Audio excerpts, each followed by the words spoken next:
Hello everybody and welcome to another Andy Shed Live. This is series 16, episode number 4. Hello and welcome aboard everyone. Hello, good evening. I do hope you're enjoying the show so far. And yeah, you may have noticed it started a little bit differently today. That's because we're testing out some new technology again and things.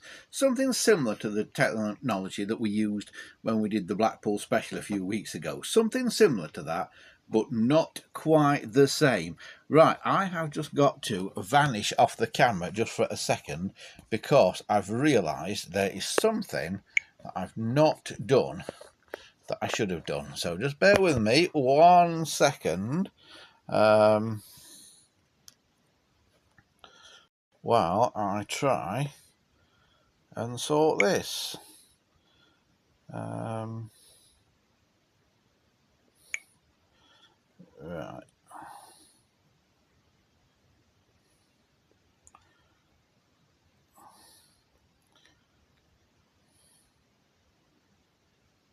Because hopefully this will allow me to see the chat.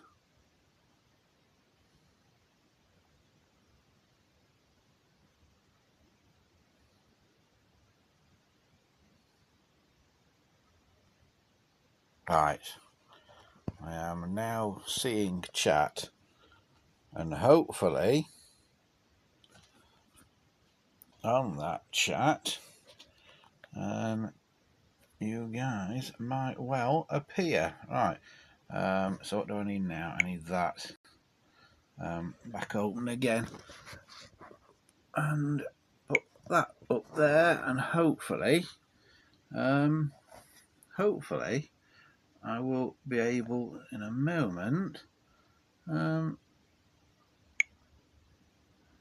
see what's going on.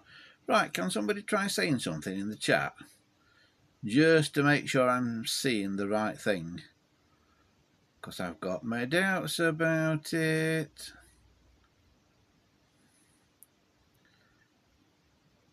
Yeah, I've got my definite doubts about it at the moment. That's not working, is it? That's not working.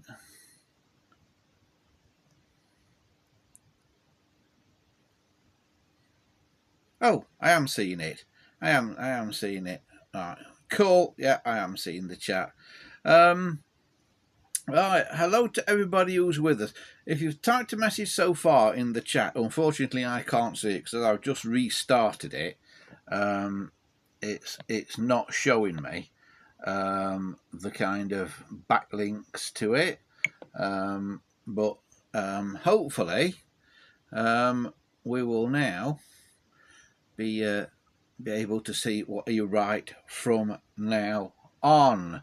So hello to everybody who is with us tonight. I know Christopher's there, Wesley's there, 1 or 2 others are there, yeah. Hello everybody. Just got to switch from that to that to get back on the chat. Yeah, Bill's is here, Fat Hobbit's here, Dominic's here as well. Dominic says I might possibly be doing another volunteering day at Christ. Oh, good luck with that, Dominic. Christopher says, hi Andy, did you get the photo of the Western Electric handset with the press button I pull out of a train?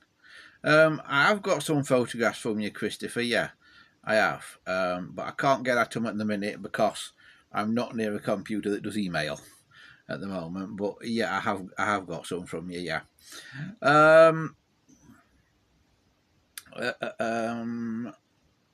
Right. Bill says I've just got a membership for Amberley. Amberley, is that a Chalk Pits Museum, Bills? I think yeah, Amberley Chalk Pits. I think it is, isn't it?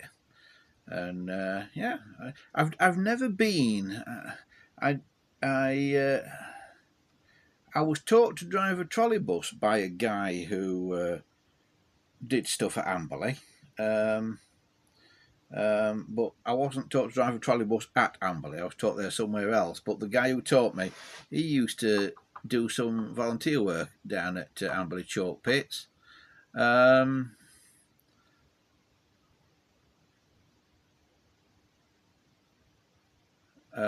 you visited today, Bills? It was their communication day. He says, you would have loved it. Oh, yeah, because they've got a telephone exchange and things, I believe, down there, haven't they?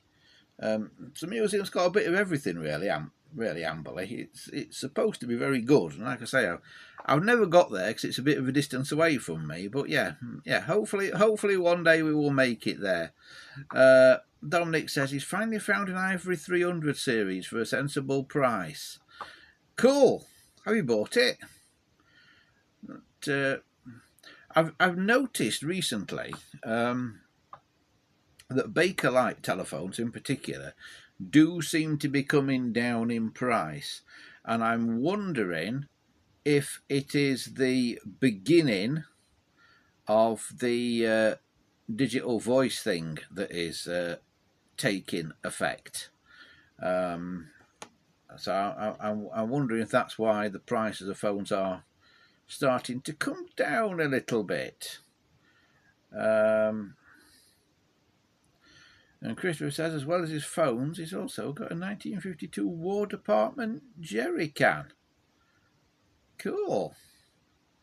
That is very good. The thing is, Christopher, if you get anything from the War Department, because all those stuff is dated, as you know. Jerry cans are dated, and ammo boxes and things have got dates stamped into them.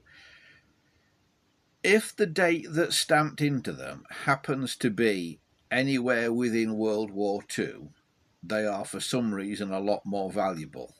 If it's pre-World War II or after World War II, less valuable. But if it's within World War II, for some reason they are a lot more valuable. Don't ask me why. Well, it's the same thing. But I would have thought the older it was, the more valuable it was, but not necessarily, apparently. Bill says, I'd like to visit Avencroft, but it's the other side of the country for me.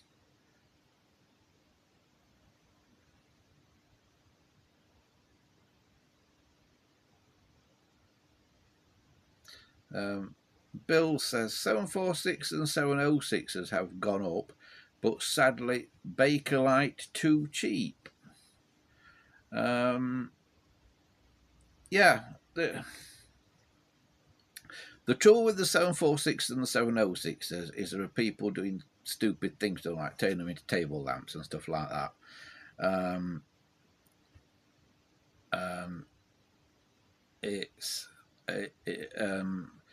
But Bakelite, they don't seem to do it with so much. So it's people using them actually as phones that want the Bakelite ones. And digital voice is certainly putting people off. As Wesley says, VoIP certainly won't encourage people to buy an old phone if they're to start having to use additional equipment to use them.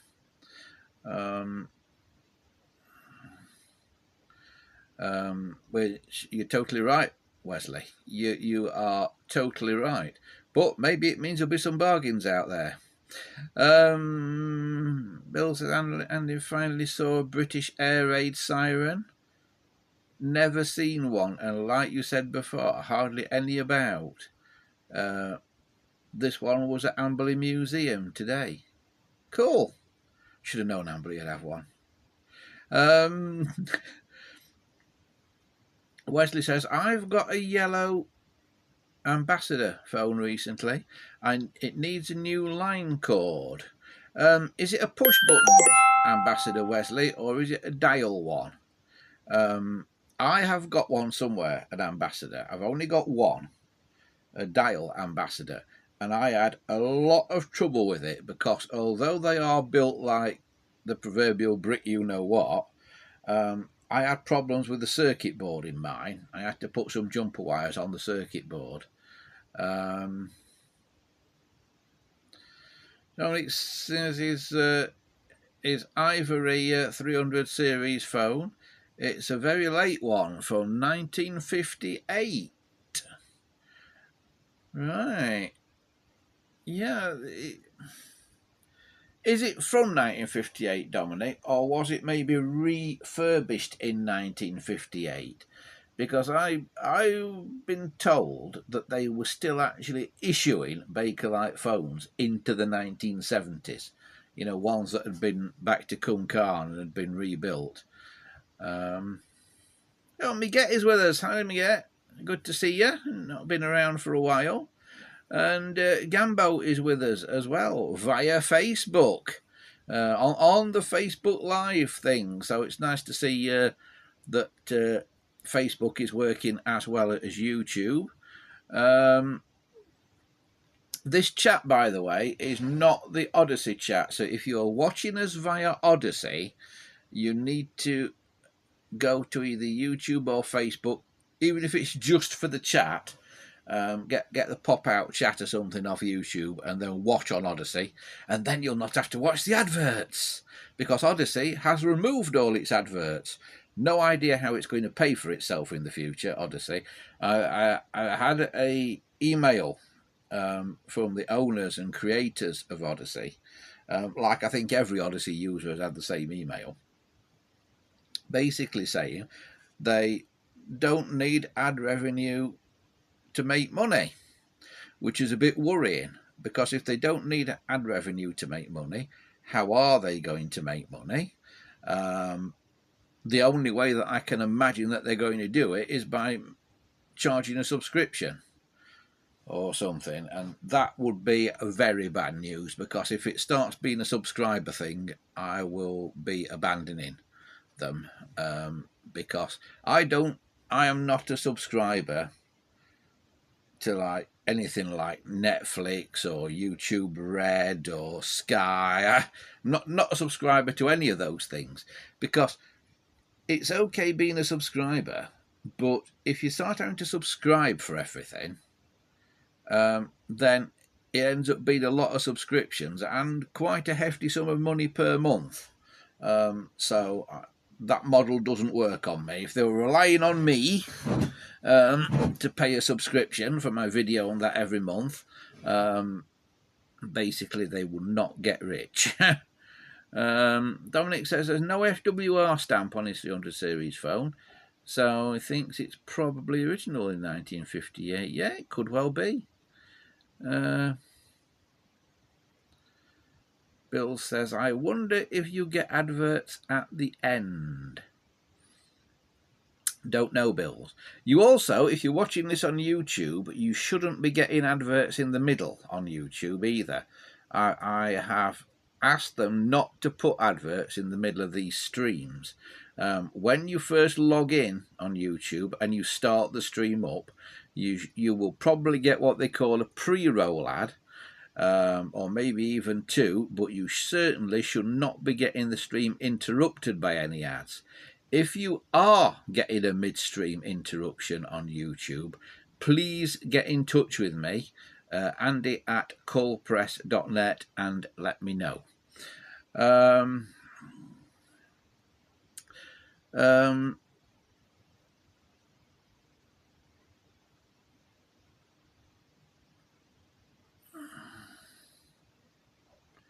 Dominic says, some news sites have started doing something dodgy, which is charging to opt out of cookies.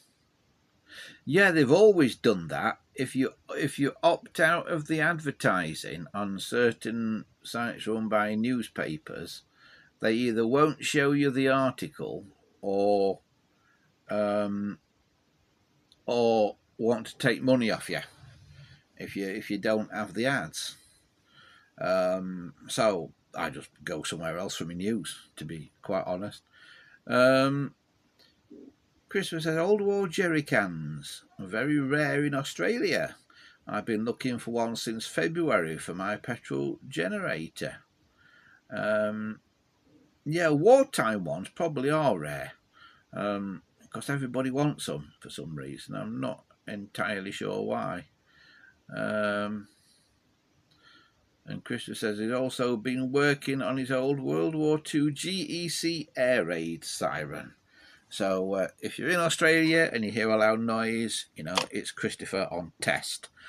But I'm glad to see this is working. What's the video stream image like, folks? Is it as good as it normally is? Is it better than it normally is? Is it worse than it normally is? I'm interested because we're doing it in a slightly different way tonight. So the way the signal is getting to you is a little bit different to the way we normally do it. It's quite complicated how we're doing this today. Quite a complex thing. See, I'm hoping we get more viewers on other platforms than YouTube, and so to broadcast to multiple platforms at once, that is difficult. There are technical reasons why that doesn't work so well, but I am trying it, shall we say. Not sure what that is. I've got lots of telephone bits here. Just going through them and trying to sort things out a little bit.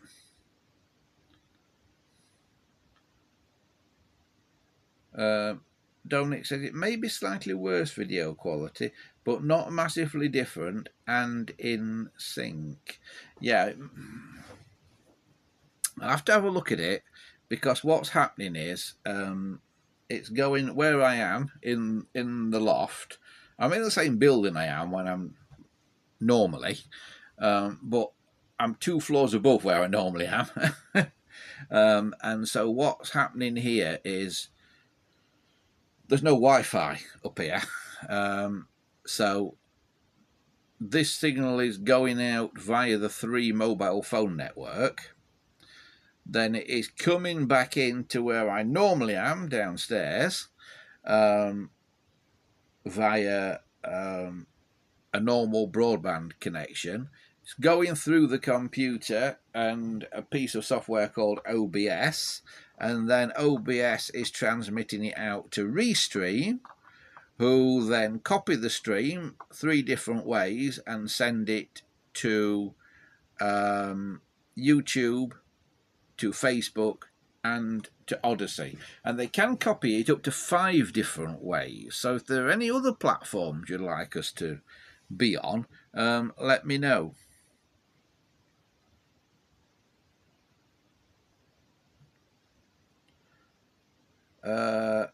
Wesley says, Andy, any chance of doing a demo of filling in a hole using ABS slurry stroke putty? I certainly can, Wesley. I've done it before, but I can't remember what videos I've done it on. I've done it multiple times before, but I certainly can do it again, because it is a long time since I've done it. But I can't do it like immediately this week, because I've got to find a phone with a hole in it. But I'm sure I've got some that need doing. So yeah, I will. I'll try and get that sorted for maybe next week, Wesley. That one. And we'll see if we can do it next week, or if I get a chance, I might even try and do a standalone video about it. But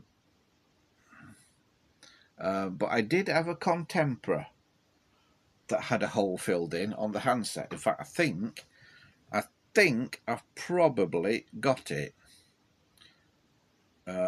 Just bear with me 1 second, and I will see if I can find the Contemporary with the hole in the handset. Just a sec. I've got a number of Contemporaries.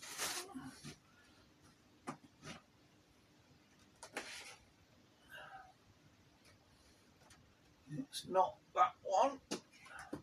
It was a brown one, which doesn't narrow it down much because they're nearly all brown. It's not that one. It's none of these ones up here. I've got a row of 4 Contemporaries up here.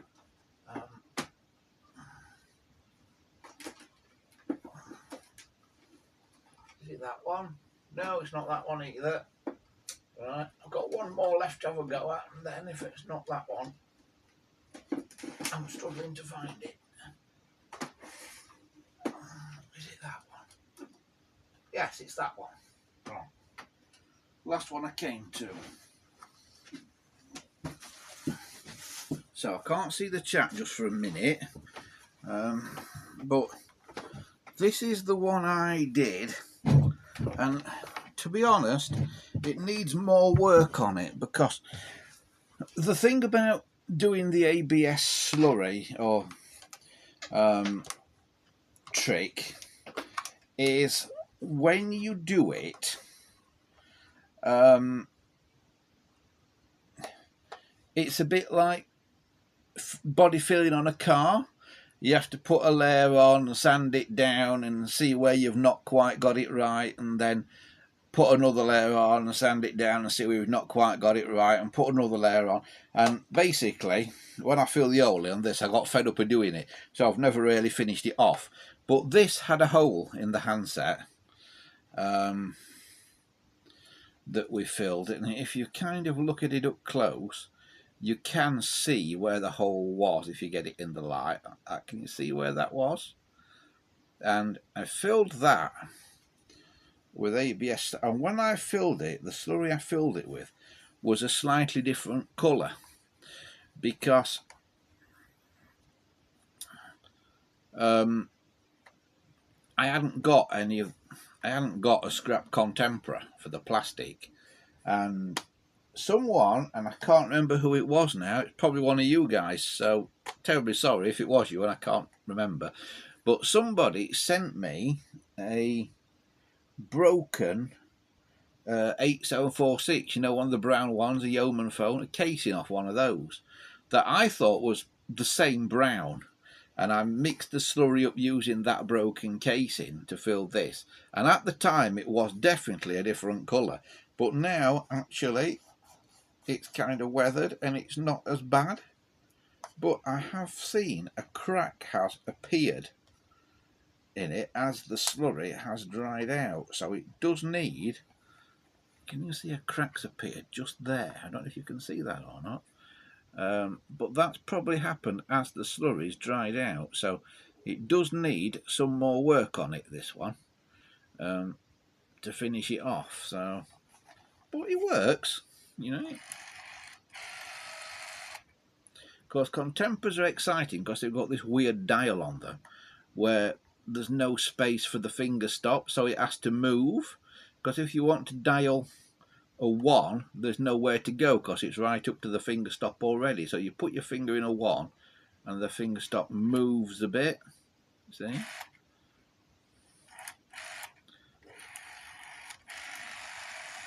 So they're quite clever. I like the Contemporaries. One of my favourite phones are Contempora, and the dials on them are lovely.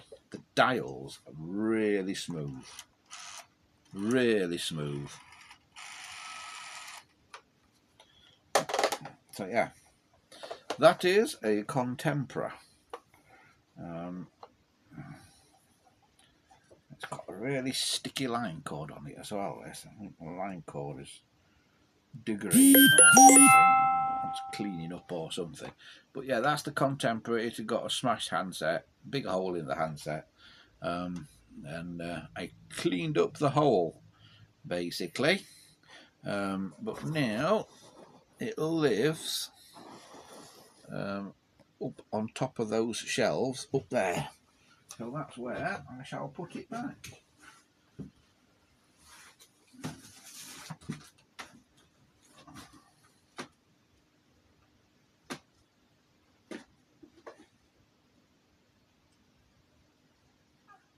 Trouble is, I'm not tall enough to reach.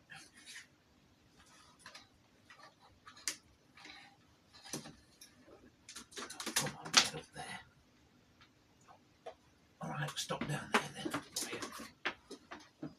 Get over there on the way. Nope, it's got to go up there, of course.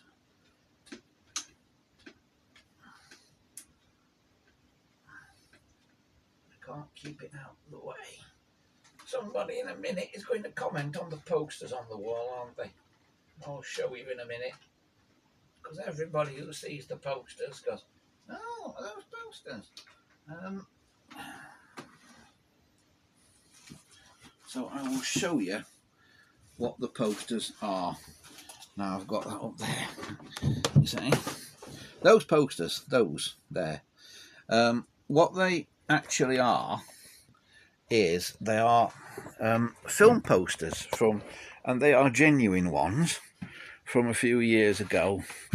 There used to be a cinema near to me that in the foyer they had posters that they gave away, and I collected them. You know, I always picked one up if I went to the cinema. I always picked one up. So a few years ago we've got The Mummy. This will sort of tell you when the cinema was open. Something About Mary, one of the funniest films I've ever seen. It absolutely brought the house down.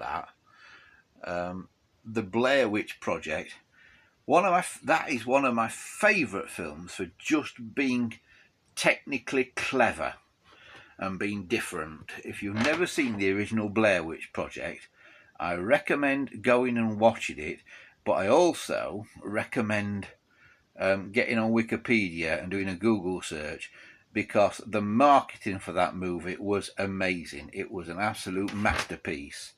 Fear and Loathing in Las Vegas, Ed TV, quite a clever film that you don't see very often. Ed TV, The Prince of Egypt, In Dreams, never saw that, and Out of Sight, I never saw that one either.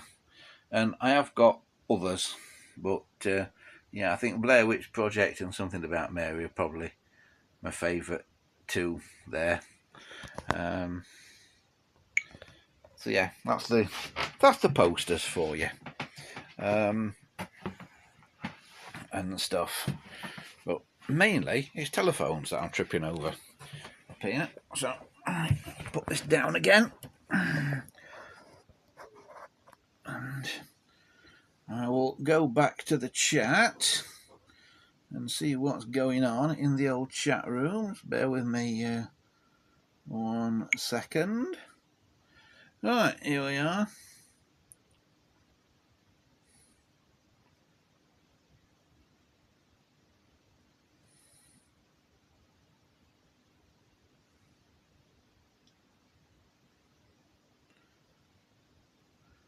What's that?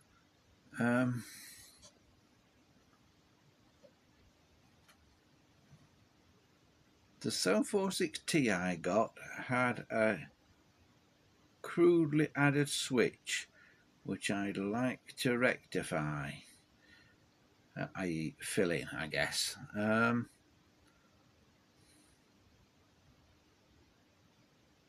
Christopher says, I've been setting up my 4G telephone and Wi-Fi modem. So if my line service goes down, I will still have communications. Neville is with us. Hello, Neville. He says, hi, Andy.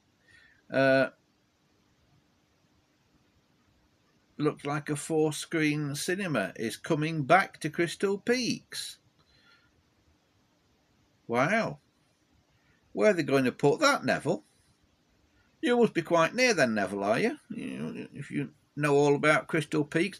Those posters that I've just shown on the wall, they actually came from the old UCI at Crystal Peaks, the UCI 10 at Crystal Peaks. That's where they came from. Dominic says The Mummy was a fun film. Yeah, not one of, it wasn't one of my favourites, that, Dominic, I have to say. Just because I've got the posters for them doesn't mean I like the films. It's just that I got the posters. Wesley says, my favourite film is the Titfield Thunderbolt. Yeah, that was on TV not long ago, that. Dominic says, I love the Titfield Thunderbolt. Yeah, what's my favourite? What's my favourite film? I think I've probably got a number of favourite films for different reasons. Um, I think one of my favourites has got to be Close Encounters of the Third Kind. But I prefer the one that they messed with. The one that Steven Spielberg messed with, the special edition, where they added a bit onto the end inside the ship. I always felt, before they did that, I always felt it kind of finished before it should have. So one of my favourite films is Close Encounters. But another favourite, I like really clever comedy writing. Witty, sort of sparkling writing, and you don't get it very often because most people who think they can write aren't actually very good at it. But there was a writer in America called Nora Ephron, who unfortunately is no longer with us. But she wrote some amazing things, and the thing you'll have heard of that she wrote was When Harry Met Sally, starring Meg Ryan and Billy Crystal, and that film just absolutely sparkles as it goes along. That does. Really, really good writing and really, really good casting. So from that perspective, When Harry Met Sally is one of my favourites. No, we all know Carrie Fisher will never want that wagon wheel coffee table. What's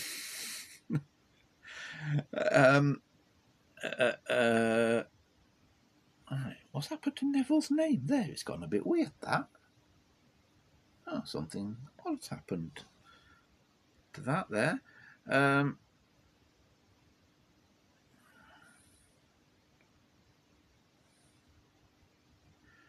No, so I'm quite near. I've read about the new cinema in the Sheffield Star. Not sure whereabouts the cinema will be. Yeah, I'm not sure either. Because the reason the UCI closed was because they turned it into Morrison's. And they also closed what was a very good food court in that, in there as well. And that became part of Morrison's.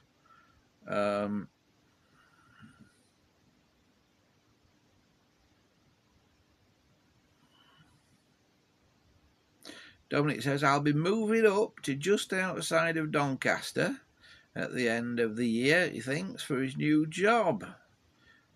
That'll be interesting, Dominic. I assume that is railway orientated, if you're moving to near Doncaster for it.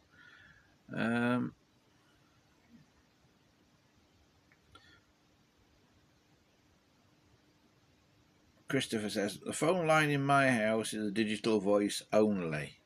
It only works with DTMF phones. But I have a PBX to do the pulse to tone conversion. Yeah, that's the way I do it, Christopher, as well. As far as UK's digital voice changeover goes, we now know that BT's boxes that they will give you when they go to digital voice do not support pulse dialing. But I am told that Sky's do, if you have your broadband and that with Sky. I also spoke to somebody at Vodafone the other day, and apparently theirs do not either. So the way to go may be Sky in the future if you have digital voice forced upon you.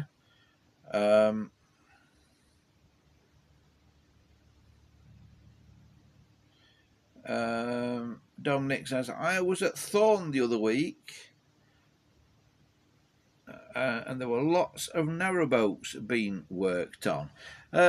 Yeah, the boat that I brought back from my friend Alan from Leeds last year When it came back from Leeds, that originally went to one of the marinas in Thorn, Dominic, because there's two marinas actually in Thorn. But that originally went to Thorn before it's now moved on to Doncaster, and it is actually next week going to Sheffield next Saturday. So if you're anyway on the Sheffield and South Yorkshire navigation next Saturday, and the areas between Sheffield itself and Rotherham, watch out for us, because I will be piloting a boat down there next Saturday. This coming Saturday, week as yesterday, I will be piloting a boat down the Sheffield and South Yorkshire navigation. So give us a wave if you see us. Unfortunately, not my boat that I'll be piloting down there, because that still needs a lot of work doing on it. But we are getting there slowly. We are gradually getting work done. I've got all the back deck in now that didn't exist, so it's got a floor in the back deck now, steps to get into it and stuff. And I just want to get that kind of finished off. It just needs varnishing and stuff now before the winter comes, because then in the winter I'll be able to work inside it, doing more of the internal jobs. Neville says, what time on Saturday, Andy? I think we are setting off from the boatyard at Rotherham, which is not far from the station. I think we are setting off from there between about 10 and 10:30. I think. So we'll be going down the Tinsley Fly to Locks, probably, or up the Tinsley Fly to Locks, actually, because you go up to Sheffield, around about lunchtime, probably. And the website that we use to plan the route, a thing called Canal Plan AC, tells us the journey will take about 5.5 hours. I feel it probably won't take quite that long, though. But yeah, I will be on a boat called Perfect Day, which is a GRP cruiser, built in the 60s. So Neville says, "Take care around Tinsley. It can be dodgy." Yeah, I think that's why they lock the locks, Neville. They chain the locks up and put padlocks on them. And we've got to get somebody from the Canal and River Trust to go and open them on the day. But there are actually about 4 boats going through the Tinsley Flight on that day. So it's actually going to be quite a busy day. There's going to be about 4 boats, at least 4 boats going through. So for that bit of canal, that's busy, because you hardly ever see a boat move on it. But yeah, we are going there. And then we'll be passing Attercliffe, which is equally dodgy. And then on to Sheffield, to the the terminus of the canal, basically, Sheffield Basin. So yeah, that's all happening next Saturday. Quite looking forward to it. I like a day's boating. You think it's going to be really slow and relaxing boating, but you know, when you're actually steering a boat, when you're actually piloting a boat, you have to really, really concentrate. At least I do. It really is full-on concentration. You wouldn't think something moving so slowly, about 3 or 4 miles an hour, walking pace, or sometimes less, you wouldn't think it'd need a lot of concentration, that, would you? But it does. So yeah, we'll be there. But yeah, if you're there, give us a wave.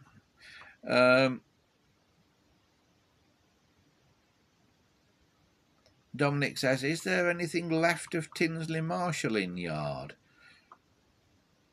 Good question, Dominic. I don't know the answer to that. I don't know the area very well. I think some of it ended up underneath Meadowhall, didn't it? But I don't know. Now, there was at one point somebody trying to start a heritage railway at Tinsley, wasn't there? What happened to that? I'm wanting to say it was Harry Needle, but I don't know if it was Harry Needle or not. Was it Harry Needle wanting to start a heritage railway at Tinsley?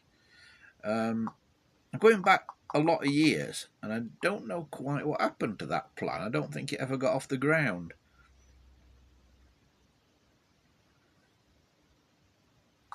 Wesley says, I was on the Norfolk Broads last year and thoroughly enjoyed it.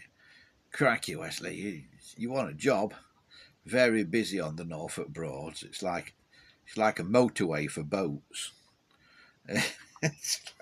Yeah, I mean, it's boat after boat after boat after boat on the Norfolk Broads. Where we are, up on the Sheffield and South Yorkshire navigation, you hardly pass a boat. You can be going for like 8-9 hours, and you might pass one or two boats going the other way.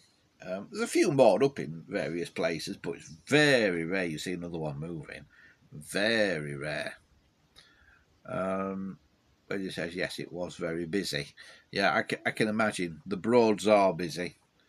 And it's strange, because to get onto the Norfolk Broad, you have to go across the sea. You have to go across the Wash, which is why there's so many videos on YouTube of people taking narrowboats across the Wash. It's because they want to go on the Norfolk Broads.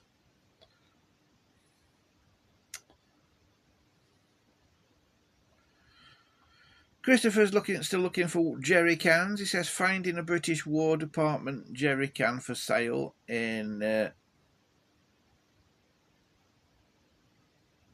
army surplus shops in Australia is very rare. He says, I was only walking past the shop and I noticed it in the window. And I only got it for $80. $80 is it? There are some jerry cans, army jerry cans, on Facebook Marketplace here in the UK today that I've seen at £5 each. But I don't know how old they are. I don't know what the dates are on them. But somebody's got about 5 at £5 each. I did consider going and getting them, but then I thought, it's too much trouble. Can't be bothered to go and fetch things sometimes these days. So, yeah. But yeah, go for it. Hello? Why can't I do that? Right, what's happened there? That's weird. Right, let's have a look at that. Are we still broadcasting? I think we are. Yeah. I've got a box of bits here. I'm just looking what's in it. Code 371423. Key 2001. Quantity 1. Doesn't look like a key to me.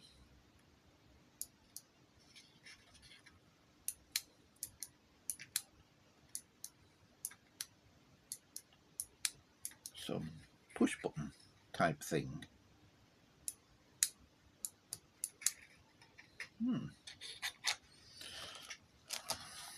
All sorts in this box here. All sorts of bits. There's a clutch out of a dial 21. Hey, that's a good one as well. That's a good one. It does work. It just does rotate in just one direction. That's a good one. That is. What else have we got in here? Load of washers.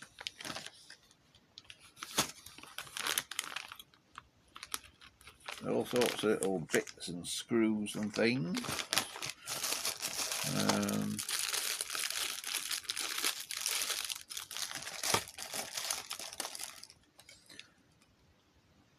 One of those clear dial mouldings. Normally these are black, but I think it was probably just one company did them clear for some reason. This would be quite good if you got one of those clear telephones, wouldn't it? But I think they were fitted to ordinary telephones. Just trying to read what the manufacturer code is on it, and I can't read it because it's so shiny.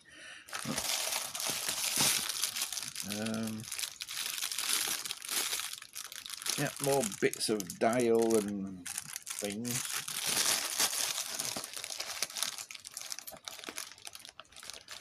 Screws and fuses and little bits. And here's a black version of what I just had there. There's a clear version. There's the clear one. There's the black one. Not the same actually, because the clear one is the whole thing. The black one is an earlier version where they had a metal back on them, so it's got a hole in the back sort of thing. So, interesting. I've got a lot of stuff at the moment. And by the way, I've not forgotten that I am supposed to be going and visiting Andrew. I do need to ring Andrew. Andrew in Wales, if you are watching this, I will be getting in touch with you about coming to see you. I know I said I was going to come and see you in August. It's not fell off my radar. It's just that August gone a bit mad. But yeah, I will be getting in touch with you in the next few days about it. Right, can't do that, it would seem. Right, hang on. Is it still working? Yeah, still working. Let's do that. Oh no, the chat's disappeared. Oh, bum. Well, that's not so hot. That the chat's vanished. Right. I need to find a way of getting the chat back. Bear with me just 1 second.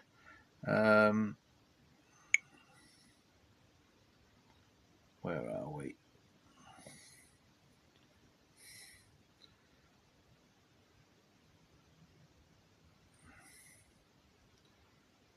That should bring it back, but I can't see the previous messages again, so I'm sort of starting at the top again now with the chat. But yeah, is it all still working at your end? Because it's all went a bit weird there here. Let me know if we've still got chat and video stream and everything that we should have. Yeah, just got so much stuff here. So much stuff that is in the process of being sorted out. Yeah, chat's working, says Graham. Graham Gambo Scott on Facebook as well. Christopher says, I've got a modern made jerry can for petrol for my new generator.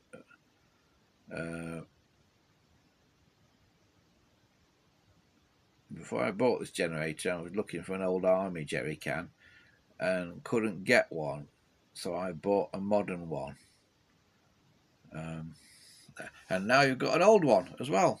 So yeah, they breed, Christopher, like telephones. Jerry cans breed. They do, yeah.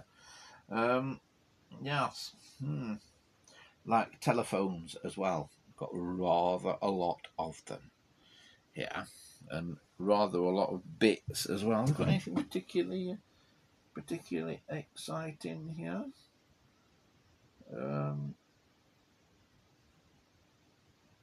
Yeah, just lots and lots of Ivory 746 cases. I've got so many Ivory 746 cases. And quite a lot of grey ones as well. I really have got more than I know what to do with. And they're taking up rather a lot of room at the minute as well. Just cases, nothing else. Just cases. But yeah, all sorts of things here. I've got a rather nice red 706. Yeah, rather nice original condition red one.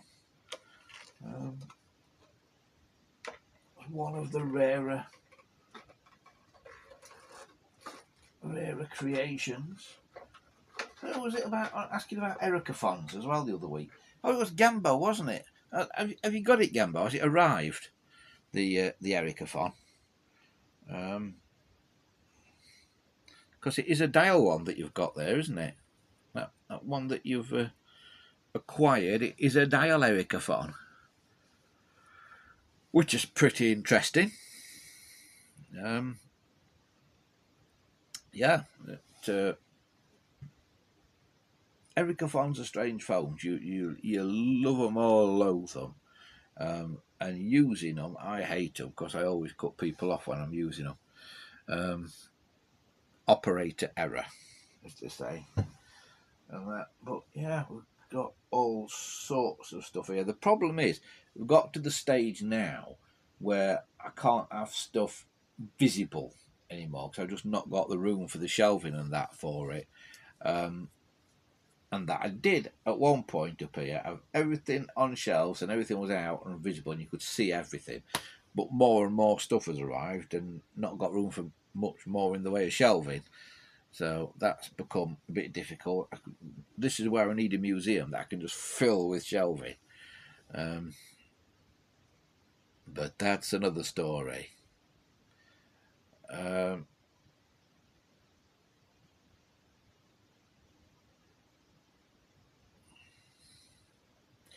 Dominic says, you don't see as many red 706s compared to the 746s for some reason.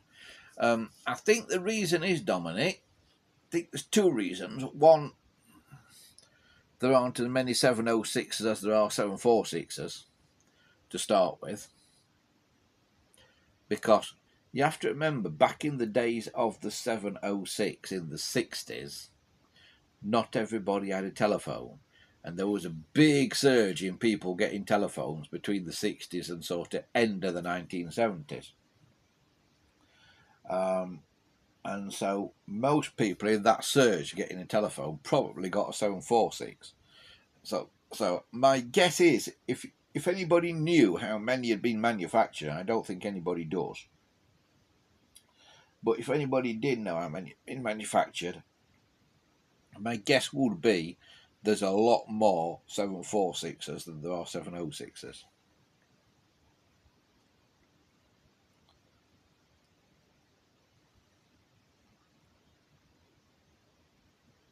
Gambo says, yeah, the phone arrived and it's a dial one and it's in great working condition as well. That's good. Does it ring, Gambo? Has it got a ringer in it? Because some of them don't have ringers in. Some have ringers in, some have buzzers in, some don't have anything at all in, depending on what part of the world it originally came from.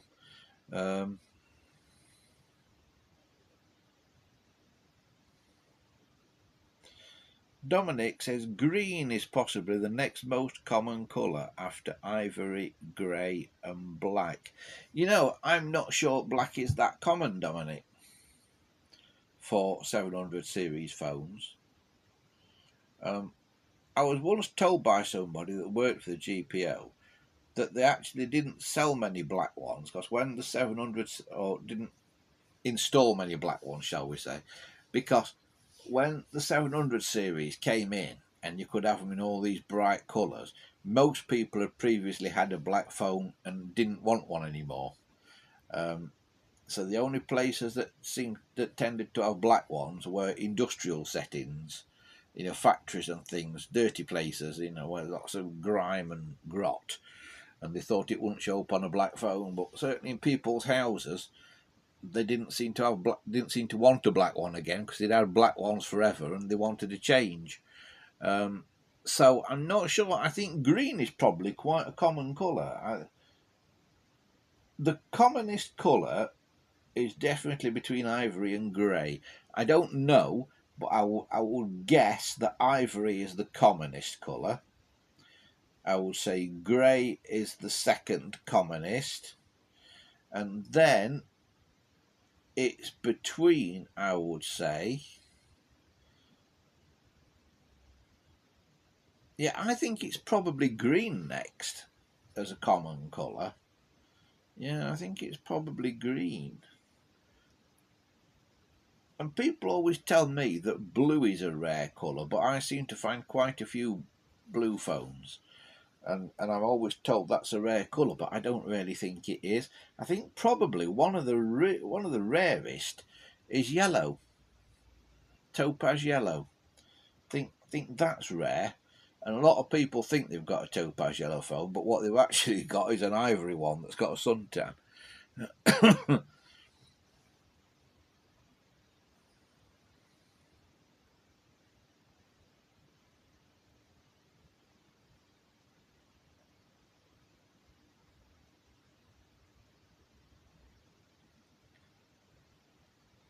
Gambo says needs to replace the bottom of the base on his Ericaphone because the black surround broke. Yeah, that is rubber, Gambo, and you can buy them. I think they're about £15 or £20. Them rubbers. There is an Ericaphone website dedicated to Ericaphones, but I just can't remember the address of it off the top of my head. But Google it and you'll find it. I'm fairly sure.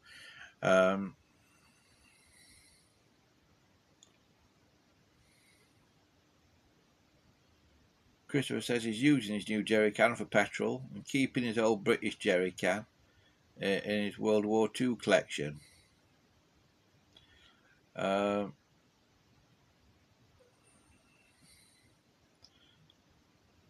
says regarding the phones, I had a black one and an ivory one.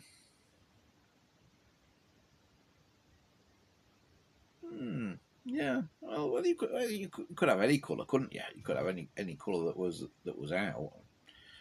Did they give you a choice? I think they probably did give you a choice if you asked. I don't think they just gave you whatever colour was on the van. I think they did give you a choice.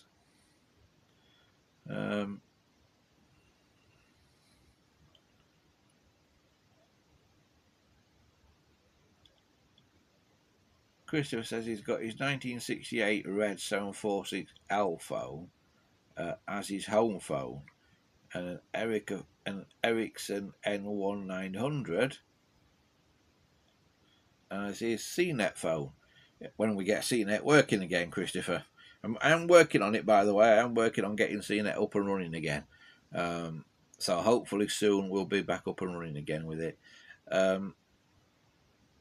Graham says the ringer in the Ericaphone is a buzzer type thing. Yeah, that's relatively common, Gambo. I think originally they were.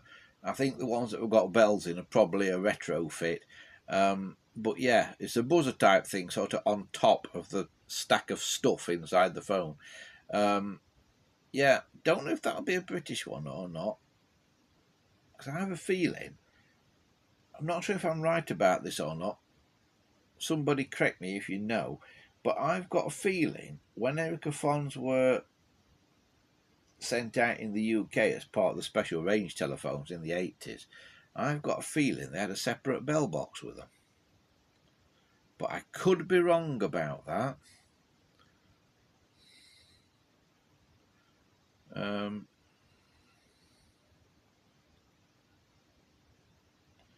Dominic says, I quite like Concord Blue as a colour, but haven't found a nice enough example.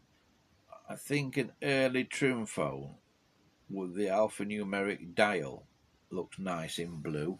Yes, they do. You know something? I've not got a trim phone with an alphanumeric dial. I narrowly missed out on one a few weeks ago, but I've not got one. I've not got an early trim phone. It's a gap in the collection that I've never managed to fill that. Yeah, all the places I've gone and got phones from, and all the big collections of phones and that I've bought, there's never been an alphanumeric trim phone in one.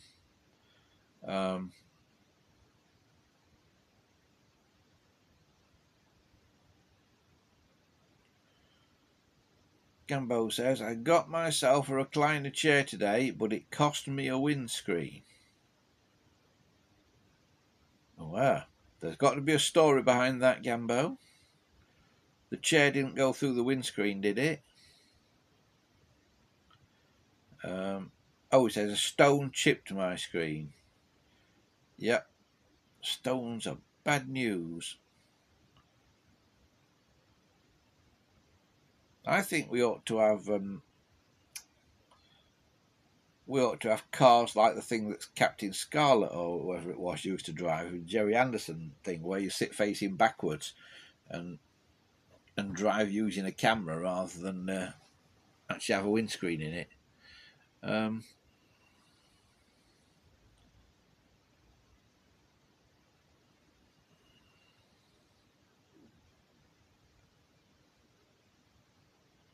Wesley says he thinks the Ericofons would have been on a plant set initially and as a second instrument. Yeah, I don't know, Wesley. I don't know. I don't know enough about it. The special range telephones and that. And, yeah, because there was all sorts in them. I mean, there was the Mickey Mouse phone as well, wasn't there? There was the Mickey Mouse phone. There was Contemporaries in it. There was Ericofons in it. The Ambassador, I think, was part of it. The Dial Ambassador. What else was in that special range? Were all the Snowden trim phones in it as well? Or were they a bit later? Don't know. Don't know. But yeah, lots and lots of stuff. I do need to get more things on display somehow. But I just don't quite know how to do it at the moment.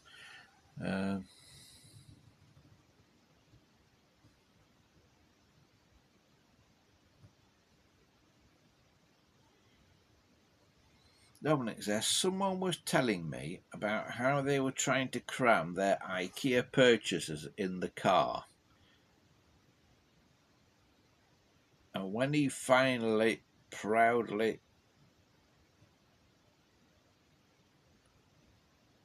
closed the boot, a loud cracking sound emanated from the windscreen.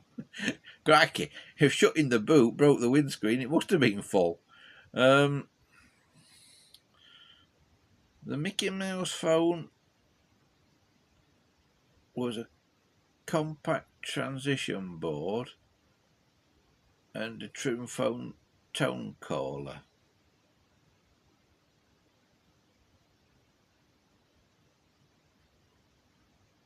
Built over here by Plessy, he thinks. That's what Wesley thinks. A compact transmission board and a trim phone tone caller. Oh, that's an interesting combination of things.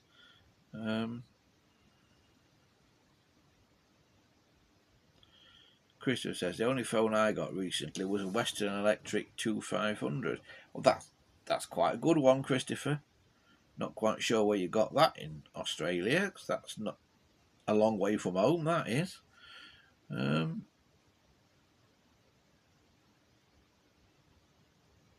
Yeah, Gambo says Mickey Mouse was like a trim phone. Yeah, you see, Mickey Mouse phones, because there's been all sorts of different Mickey Mouse phones over the years. Now, I'm sure you can probably still buy Mickey Mouse phones. But the original ones had a dial on, didn't they? I remember.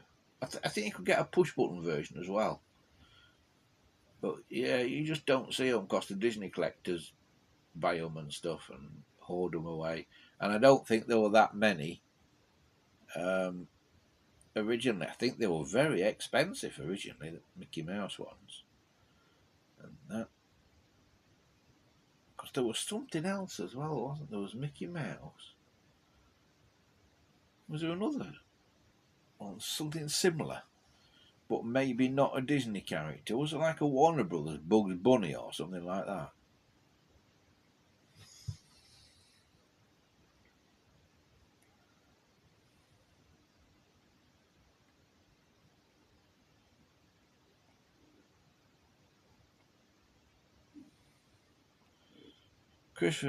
Christopher has been busy, he says, been testing his mum's old 1980s singles.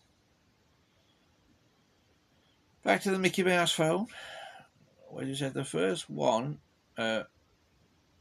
were dial with the internals that you mentioned and a compact handset in yellow.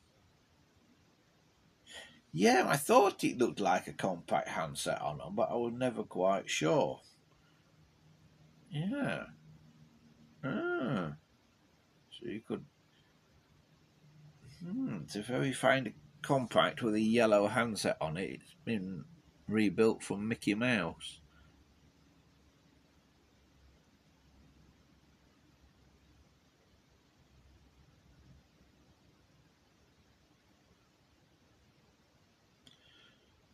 Gambo says he sold a Mickey Mouse phone. It did have a compact handset. Wasn't the same size as the compact though. No, I think they were quite big, those Mickey Mouse phones. And never looked too stable either. I bet they could easily be knocked over.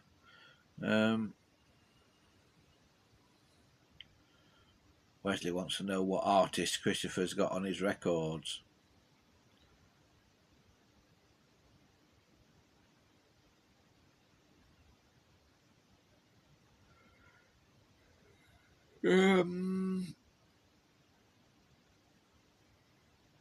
Oh, that's a good question, Dominic. Is the 200 series working, Gambo? Because that pyramid phone looked in quite good nick that you got there. So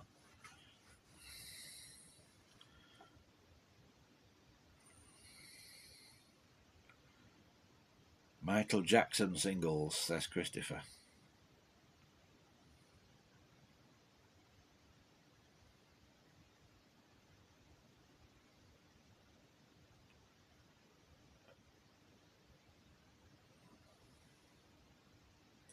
Whereas it says you struggle to knock a Mickey Mouse phone over. They were very stable because they had a large base. I don't know. I've never owned one. The ones that are like characters and that have never really appealed. Things like the Mickey Mouse phone and the frog phone. Fungy Phipps and the frog phones. Yeah, I don't know if he's watching this. Funky, but he came to visit me a few months ago and brought me some phones that he wanted repairing. I'm working my way through them, Funky. If you are watching, stroke listening out there, I'm working my way through them, and we are getting somewhere. But yeah, I'm quite confident that we'll get the candlesticks going, and the frogs. Not sure they're supposed to all do the same thing because Fungy's got about 3 or 4 frog phones and they all seem to have slightly different faults, but I'm not sure if they all did the same thing originally, because some of them are not the British version of it. So I'm not sure if they all actually functioned exactly the same. But what I was saying about the character phones, the frog phones that I've always dismissed as being a modern plastic phone, turns out they're actually really valuable. People pay a ton of money for those frog phones.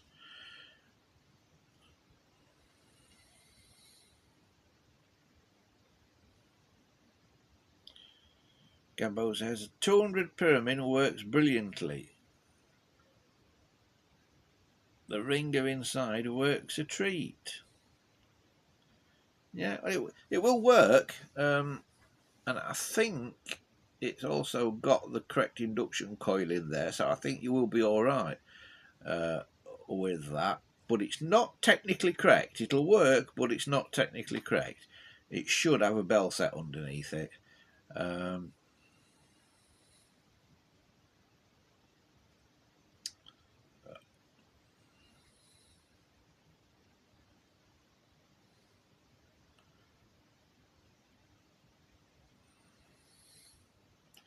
Dominic says 200 series are lovely looking phones. I ought to plug mine back into the main phone line. Yeah, they're all right. I've got one here. There's one there, in fact.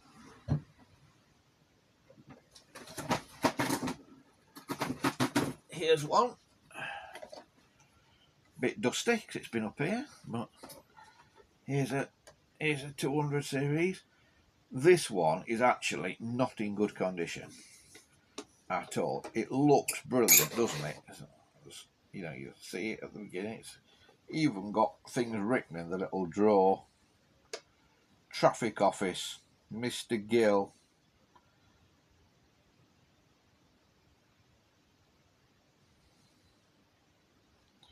So I wonder where that was used. And the dining room, and that. Oh, all sorts of little cards in it. Engineers, Mr. Blackman, Mr. Atkinson, Mr. Walther, Mr. Peters, Mr. Corn, Mr. Arnold, Mr. Lewis, Mr. Yates, and Mr. Trick. Honestly, I'm not kidding, Mr. Trick. Yeah, Mr. Trick.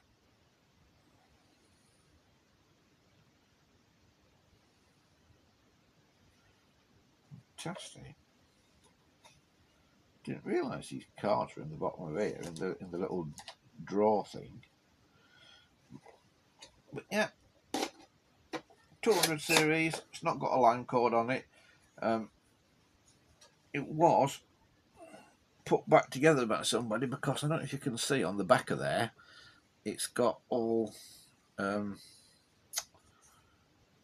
breaks and things on it, you know, cracks and things on it. So I think it was in many bits.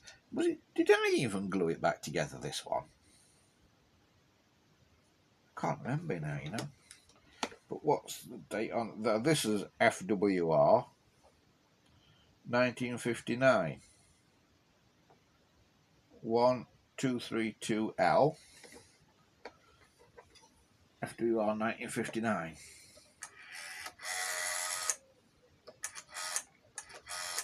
3, 4, 5, 6, 7. Might be running a bit fast, that, but nice and smooth, being an out of 12. Yeah, and I don't know if somebody's replaced this cord on it, handset cord, which isn't attached to the phone, by the way. But it's black, and it seems a bit thinner than they normally are, and it's only a 3-core cable, like a 3-core plat, and it should really, I think, be a 4-core cable. But yeah, but that's a 200 series. Down there, we've also down here got this. I've shown this before. This candlestick.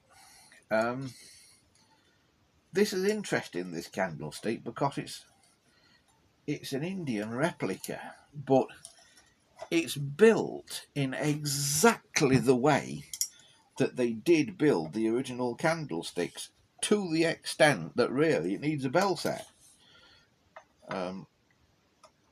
to make it work. But it's a really, really, really good replica. You can tell it's a replica though, because of the gap between the hole to stick your finger in there and the finger stop. But yeah, and also it says English Telephone Co. on it, London. And if there's one thing, if it's written on a telephone like that, if there's something written on a candlestick like English Telephone Co. London, you can pretty much guarantee it was not made by the English Telephone Co. of London, who, as far as I know, don't actually exist. But it's just such a well-made phone. It's as well made as the original candlesticks. I would have got rid of it, but I've kept it because it is actually just so well made. So yeah, so that's an interesting one. But yeah, I've got one or two things, and yeah, and I've just bought another bag full of phones up here. Oh, here's a nice one behind me. It's been hiding behind me. This is a nice one. I think this is not a straight up 500 series phone. This is a Stromberg Carlson version, I think, of a 500 series. So it's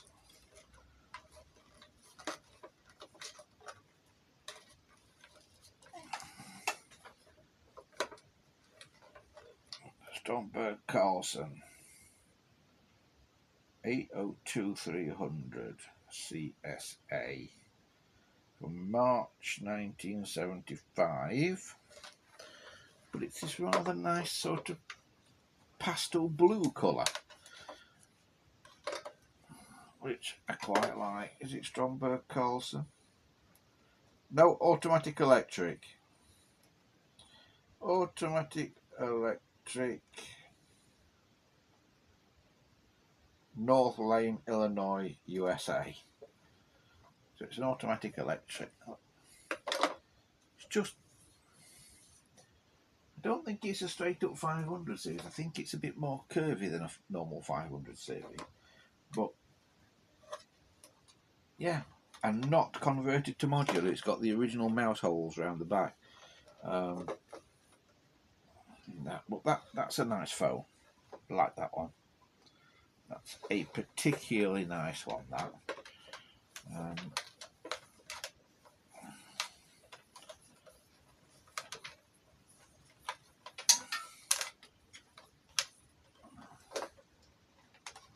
But yeah, we've got all sorts up here. Absolutely all sorts lives up here.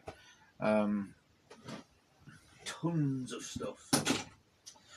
Right.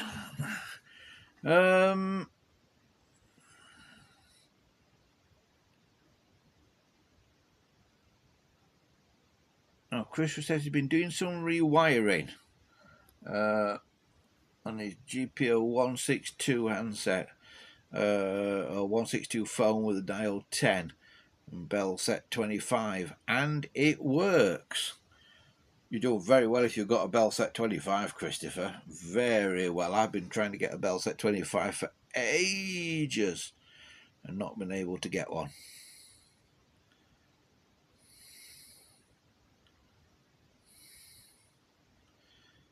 Christopher says, what are the red 332s made out of? Because Mum wanted to get one. Diacon, Christopher. The red ones and the green ones are made of Diacon. So it's the same stuff that the early 706s were made out of.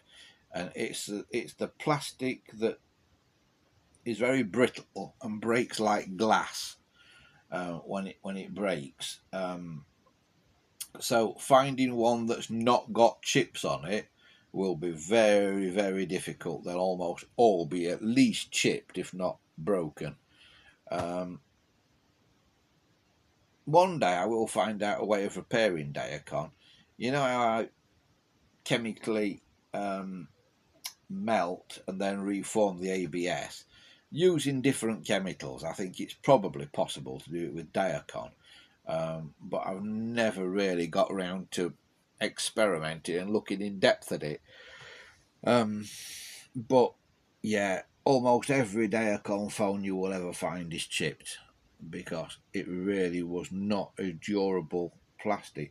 It's durable in the way that it doesn't fade or anything. It doesn't suntan. You know, the colours stay nice and bright in Diacon. But it doesn't stand up to knocks at all. Not at all. Certainly don't get a Diacon phone sent through the post because it's almost guaranteed to end up in bits by the time it gets to you. Yeah, it's. I think that's why they stopped using it. I think that's why GPO went over to using ABS, because I think they were having to replace so many phones because they'd literally broken, smashed. That I think that's why they started using ABS, because for every other reason, ABS is not as good. the colours go funny on it, and it doesn't keep its nice shine like Diacon does. But at least when you drop ABS, you've got a chance of it not shattering into a million pieces, which is the problem with Diacon.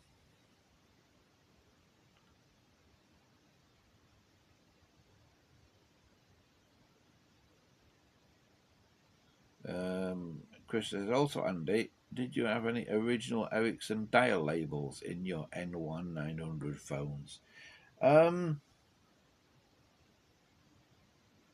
Yes.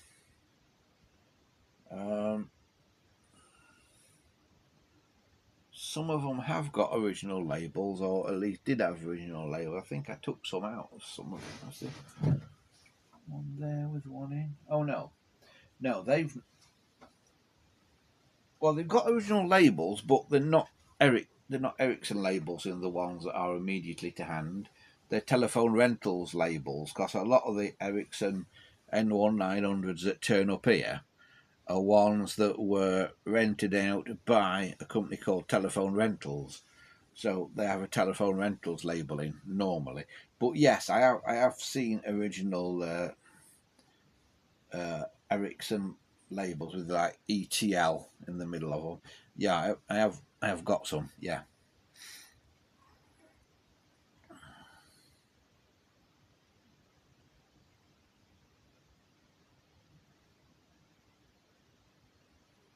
Dominic says, I wonder if the GPO was aware of the faded issue with ABS, as it was quite a new plastic then. Yeah, it's a good question, that, Dominic. I don't know, because there wouldn't have been any ABS around that was old enough for it to have been an issue with. So perhaps they weren't aware. But I would like to think the chemists and that dreamt it up. I would like to think that they would have known from a chemist's point of view that the colour was not going to hold up over time.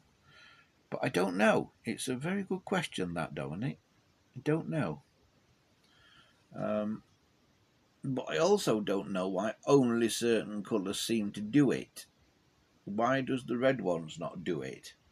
The yellow ones do it a bit, but the grey ones do it massively. They're the worst ones for getting a suntan. The grey ones, they go sort of. I've seen them that are like a mid-brown colour. It's a grey phone, and yeah, I really don't get it at all why it does that, but it does. Yeah, I've not got a really tanned one. Yeah, a minute.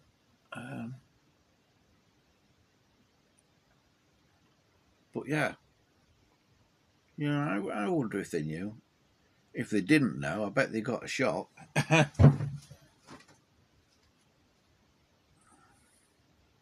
But maybe that's why they started recasing things and stuff. Some of the American phones had the same sun tanning problem as well. There's what was originally a sort of pale browny beigey coloured Princess phone that I'm restoring at the minute that had been painted pink, and as I've taken the pink paint off that seems to have yellowed over the years, and maybe that's why it was painted pink. Because in America, Western Electric did actually used to paint phones. It was a factory thing in America when they went and were reconditioned, like British phones went in to be reconditioned and put back out on hire again. In America, they did used to paint cases an entirely different colour, if necessary. But here we didn't do that. I think we just replaced the cases.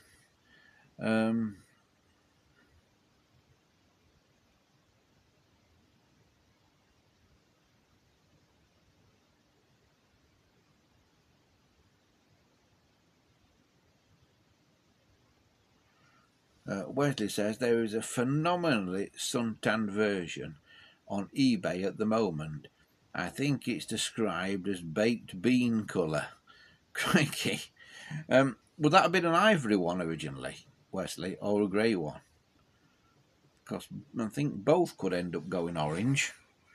But yeah, some of them really do go. And some of the ivory ones that haven't just yellowed but have gone a sort of orangey colour, I have seen them where they've almost gone brown and wrinkled almost.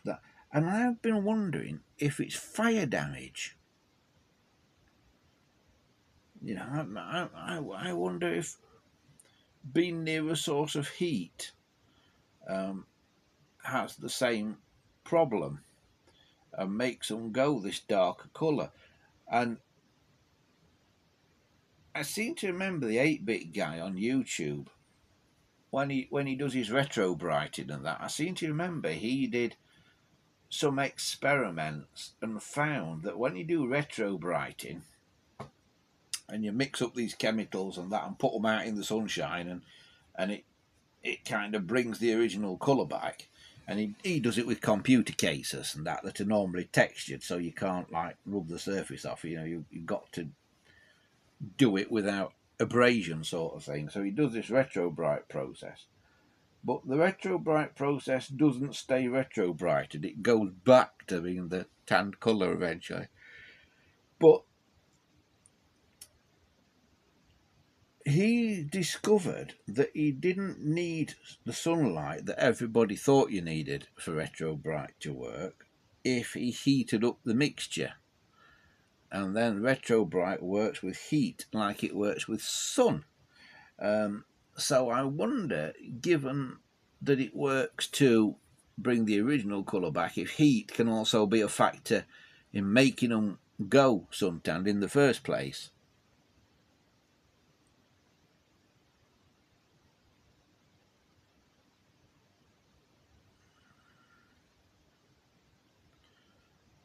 Wesley said the phone looks like it was originally ivory. He's put the item number there to have a look at it.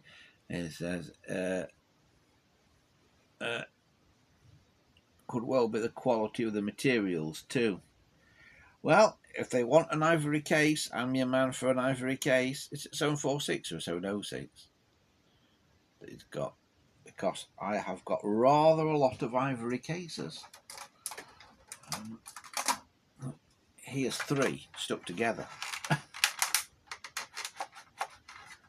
Because this is how I got them. And I've never unstuck them, because my theory is if I unstick them, they'll take more room up. But they were rammed together like this. I never put cases together like this, but like I say, this is how they came to me.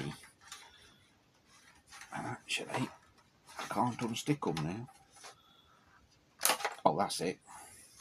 But yeah,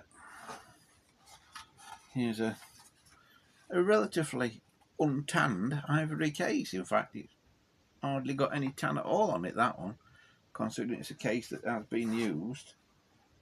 This one's got a little bit of suntan on it. But, yeah.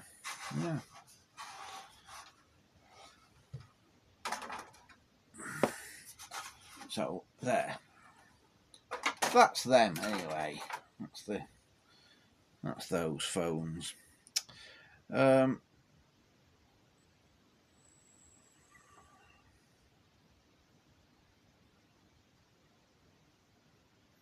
Dominic's obviously had a look at that picture of that suntan phone and said, oh wow, that's almost a yeoman. It's that brown, is it?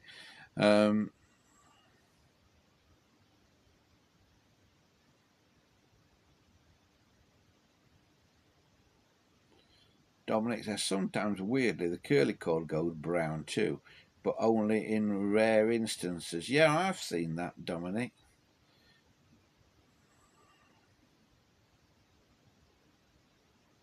Wesley says, that phone will be there on eBay for a while.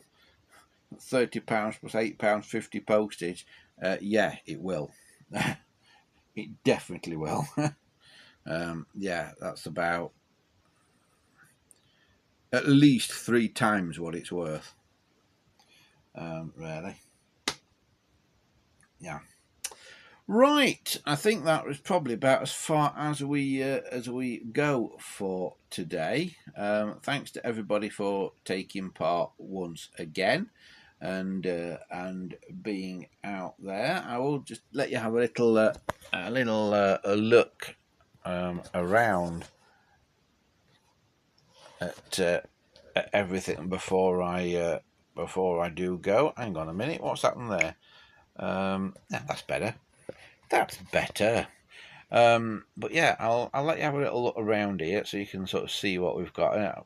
I was saying about all these cases, and here they all are, look, stacked up. This is just some of them. These came from Britphone, because Britphone had a lot of phones that you put new cases on to make them more funky colours, like bright blue and orange and stuff. And these are the cases that he took off the phones that he refurbished and sold on. So I rescued the original cases. So thanks to Andy at Britphone for allowing us to go in and rescue them. But yeah, you see, here's all the racks of things, and I would like to get other things out onto these shelves as well, because I do like these shelves, but thing is, we've just run out of shelves, so stuff has ended up being in boxes like that, you see, and which isn't ideal. But it would be nice to have everything like neatly on shelves like they are, and we've got a couple of grey shelves there, you see, and stuff. But there is literally stuff everywhere. You see, got some trim phones up the top of there, and a couple of switchboards. One of which came from Andrew. Now, which one came from? I think the big one came from Andrew. I think that one came from Andrew. I think that one came. If you've seen the Escape the Shed that was done at Hunstanton, it was done on the same day that I picked that up, also from Hunstanton, and I think that one came from Andrew. I think it was that way round. But then you see we've got crates and crates of stuff that all needs sorting out, and this is why we need to open a museum or somewhere where we've got more space so things can be laid out properly, and that because we've just not got the room at the minute, which is a bit of a pain.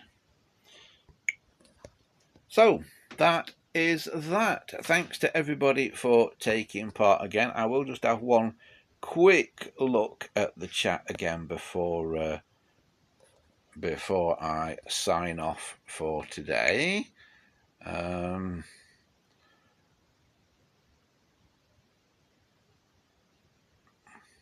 Where it says, thanks everyone, see you next week, as does Dominic.